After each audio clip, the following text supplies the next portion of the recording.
ప్రియమైన దేవుని బిడ్డలారా, మీకు శుభములు వందనములు తెలియజేస్తున్నాను. అనుదిన ధ్యానమునకు స్వాగతం. రాజులు మొదటి గ్రంథము 2వ అధ్యాయం ఈ దిన మన ధ్యానాంశంగా ఉంది. ఈ అధ్యాయం అంతా గమనిస్తున్నప్పుడు అధ్యాయం అంతా కూడా మరణములతో నింపబడింది.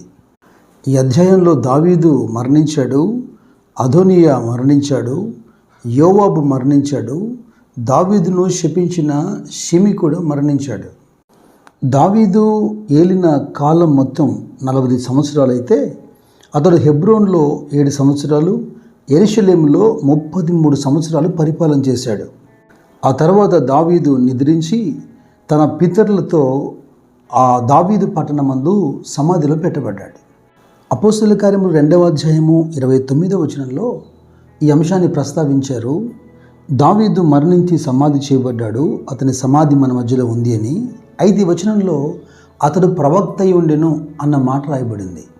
ఇక అలాగే అపోస్తలుల కార్యములు 13వ అధ్యాయంలో 36వ వచనం గమనిస్తే, దావీదు దేవుని సంకల్పం చొప్పున తన తరము వారికి సేవ చేసి నిద్రించి తన పితరుల ఎద్దుకు చేర్చబడి కుళ్ళిపోయాను, కానీ దేవుడు లేపినవాడు కుళ్ళు పట్టలేదు. నేను ఎందుకు ఈ మాటలు చదువుతున్నానంటే, అందరూ మరణిస్తారు, మరణం తథ్యం. అయితే మరణించిన తర్వాత ఆ వ్యక్తి గురించి వ్రాయబడేందుకు కొన్ని మాటలు ఉండాలి. ఈ అధ్యాయంలో అదోనియా మరణించాడు, యోవాబు మరణించాడు, షిమి మరణించాడు. ఇలాగ అందరూ మరణిస్తూనే ఉన్నారు, కానీ దావీదు కొరకు మాత్రమే ఈ ప్రత్యేకమైన మాటలు రాయబడ్డాయి. అతడు ప్రవక్తగా ఉన్నాడు, అతడు దేవుని సంకల్పం ప్రకారము తన తరము వారికి సేవ జరిగించాడని. అయితే ఈ అధ్యాయంలో తక్కిన మనుషుల గురించి కూడా కొద్దిగా మనం ఆలోచన చేయాలి. ఈ రాజులు గ్రంథం మొదటి గ్రంథం 2వ అధ్యాయంలో 13 నుంచి 25 వచనాలు మనం చూస్తే మనకు దావీదు కుమారుడైన అదోనియా కనపడతాడు. మొదటి అధ్యాయంలోనే అదోనియాను దావీదు సొలొమోను చంపి ఉండాల్సింది. అయితే సొలొమోను క్షమించేసి తన ఇంటికి పంపించేశాడు. మూర్ఖుడు తన మూర్ఖతను నిత్యము వెళ్ళబుచ్చుతూ ఉంటాడు అనే దానికి ఇక్కడ సాదృశ్యంగా ఉంది. తిరిగి ఎందుకు అదోనియా మరణానికి కారణమవుతున్నాడంటే, నేను చెప్పినటువంటి వచనాల్లో అదోనియా సొలొమోను తల్లి అయిన బత్షెబా దగ్గరికి వచ్చి ఒక విన్నపాన్ని పెడుతున్నాడు. తన వివాహానికి సంబంధించిన విన్నపం. వివాహం చేసుకోవడంలో తప్పు లేదు, కానీ అతడు పెట్టిన విన్నపం మీరు చూడండి. 17వ వచనంలో, అతడు రాజుకు సొలొమోను షూనేమీయురాలైన అబీషగును నాకు పెళ్లికి ఇచ్చినట్లుగా దయచేసి అతనితో నీవు చెప్పవలెను, అతను నీతో కాదని చెప్పడనెను. తప్పేముంది అని మీకు అనిపించవచ్చు, కానీ అయితే ఎవరిని అడుగుతున్నాడు? ఈ అభిషేకు ఎవరు? మొట్టమొదటి అధ్యాయంలో మీరు గమనించండి. దావీదు బహు వృద్ధుడై మరణకాలంలో ఉన్నప్పుడు అతనికి కాస్త వెట్ట కలిగేట్టుగా, అతనికి పరిచయం చేసేట్టుగా, అతన్ని కౌగిట పడుకునే ఉండేట్టుగా ఇజ్రాయెల్ దేశమంతా తిరిగి ఒక చక్కని చిన్నదాన్ని తీసుకొని వచ్చారు. ఆ చిన్నదే షూనేమీయురాలైనటువంటి అబీషగు. అందుకని 23వ వచనంలో రాజైన సొలొమోను తన తల్లితో అంటాడు, అదోనియా పలికిన ఈ మాటల ప్రకారం అతనికి ప్రాణ నష్టం ఖచ్చితంగా వస్తుందని. వెంటనే సొలొమోను యెహోయాదా కుమారుడైన బెనయాను పంపగా అతడు అదోనియా మీద పడి అతన్ని చంపేశాడు. ఇక ఇదే అధ్యాయంలో యోవాబు కూడా మరణిస్తున్నాడు. మీరు 28వ వచనం నుంచి 34 వచనాల వరకు, రాజుల మొదటి గ్రంథం 2వ అధ్యాయం 28 నుండి 34 వచనాలు చూడండి.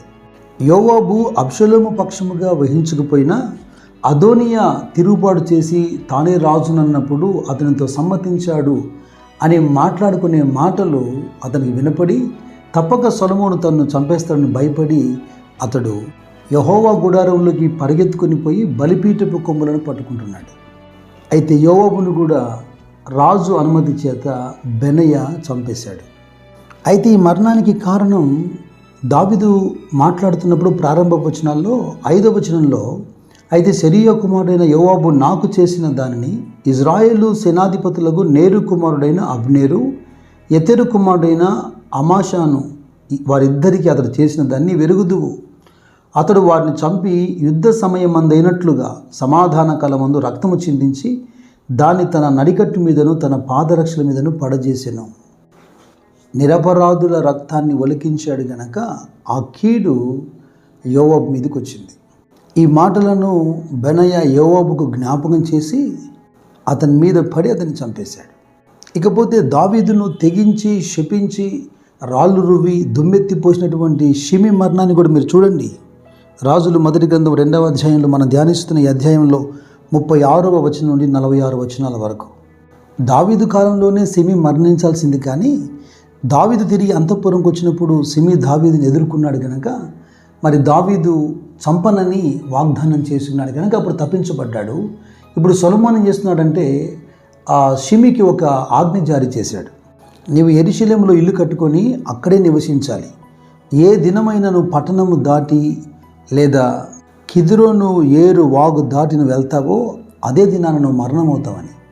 ఓ 3 సంవత్సరాల తర్వాత రాజు చెప్పింది మర్చిపోయాడు. తన పనివారిలో 2 పారిపోయారని ఈ షిమి వారిని వెతుకుతూ పట్టణాన్ని దాటి వెళ్ళిపోయి గాతు వరకు వెళ్ళాడు.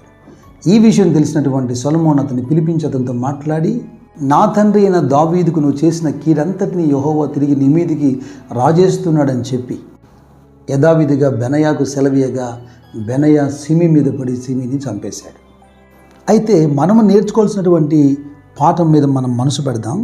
ఈ విధంగా అదోనియా మరణించేదానికి, యోవాబు మరణించేదానికి, షిమి మరణించేదానికి ఒక ప్రధానమైన కారణం ఏంటంటే, నేను కావాలని ముందు చదవలేదు ఆ మాటలు. ఈ అధ్యాయంలో మొదటి 9 వచనాలు, that is the instruction of David.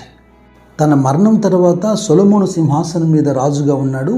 అయితే ఇలాంటి మనుషులు సొలొమోను చుట్టూ ఉన్నారు కనుక అతనికి ఏదైనా హాని కీడు తలపెట్టే అవకాశం ఉంది కనుక రాజైన వెంటనే తన చుట్టూ ఉన్నటువంటి ఈ పనికిరాని సంగతులన్నిటినీ సరిచేయగలిగితే తన సింహాసనము రాజ్యము స్థిరపరచబడుతుందని దావీదు ఇన్స్ట్రక్ట్ చేశాడు.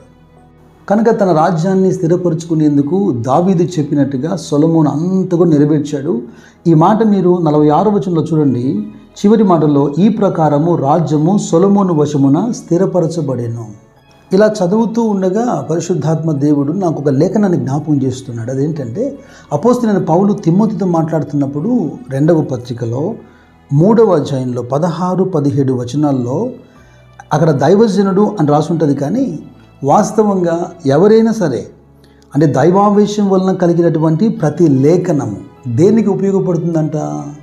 ఇన్స్ట్రక్షన్, ఉపదేశించుటకు, ఖండించుటకు, తప్పుదిద్దుటకు, శిక్షావిధి చేయుటకు ప్రయోజనకరమై ఉంది అంటాడు. అంటే అనుదినము దేవుని సన్నిధిలో ఈ దైవావేశము ద్వారా కలిగినటువంటి పరిశుద్ధ లేఖనాలను నువ్వు చదవడం ద్వారా అవి నిన్ను ఇన్స్ట్రక్ట్ చేస్తాయి. తద్వారా వ్యక్తిగత జీవితంలోనూ, కుటుంబ జీవితంలోనూ, ప్రత్యేకంగా సంఘము సేవా జీవితంలోనూ, ఇదిగో సొలొమోను చుట్టూ అదోనియా, యోవాబు లేదా షిమి ఇలాంటి మనుషులు ఉన్నట్టుగానే నీవు కష్టపడి ప్రయాసపడుతున్నావు, కానీ వృద్ధి పొందేందుకు నీ పరిసర ప్రాంతాలని కాస్త క్లీన్స్ చేయాల్సిన అవసరం ఉంది. మనతో ఉండి మనవారుగా ఉంటూ మనకు కుట్రలు చేసేటువంటి మనుషులు కానీ, అంశాలు కానీ మన వృద్ధిలోకి రాకుండా అడ్డుగా ఉన్నవి నీకు తెలియరావాలి. వాటిని కనుగొని నువ్వు తీసివేయగలగాలి. అప్పుడే ఆ సొలొమోను రాజు ఎలాగ స్థిరపరచబడ్డాడో నువ్వు వెళ్తున్న మార్గంలో స్థిరపరచబడే అవకాశం ఉంది. అక్కడైతే దావీదు ఇన్స్ట్రక్ట్ చేశాడో, ఇక్కడైతే నీ జీవితకాలము దేవుని పరిశుద్ధ లేఖనాలు ఉన్నాయి, అవి నీకు చక్కగా ఇన్స్ట్రక్ట్ చేస్తాయి. చివరిగా యెషయా గ్రంథం 30వ అధ్యాయం 21వ వచనం చూడండి. మీరు కుడి తట్టైనను ఎడమ తట్టైనను తిరిగినను ఇదే త్రోవ, దీనిలో నడువుడి అని నీ వెనక నుండి ఒక శబ్దము నీ చెవులకు వినపడును. పేతురు భక్తుడు కూడా 2వ పత్రిక 1వ అధ్యాయంలో అంటాడు కదా, ఆ వాక్యము చీకటి గల చోటున వెలుగిచ్చు దీపమైనట్టున్నది, దాని యందు మీరు లక్ష్యముంచినలా మీకు మేలు. వ్యక్తిగతంగాను కుటుంబంగాను మీరు స్థిరపడుతూ దేవుని రాజ్యమును స్థిరపరచుకునే విషయంలో దేవుడు జ్ఞానాత్మ పూర్ణులుగా మిమ్మల్ని చేయునుగాక. God bless you. God bless you.